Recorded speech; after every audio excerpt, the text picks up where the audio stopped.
Open 1 packet of descaling agent. Empty 1 sachet into 1.2 liters of kettles. Stir to dissolve.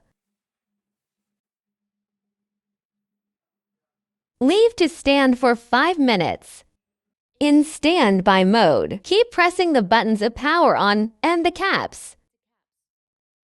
The machine will start the descaling process.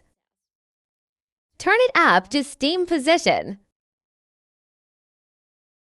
The descaling indicator turns to flash slowly.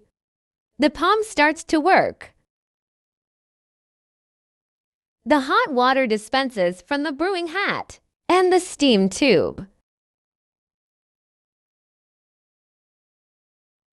When hot water stops coming out from the brewing head and the steam tube, turn it up to that position. Next, clean the water tank.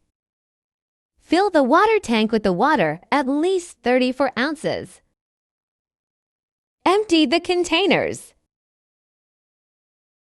Turning up to hot water position.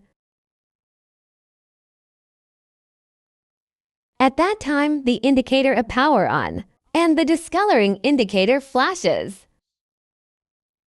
The hot water will dispense from the brewing head and steam tubes. The hot water stops coming out from the brain head and the steamer tube. Then turn it up to the dot position.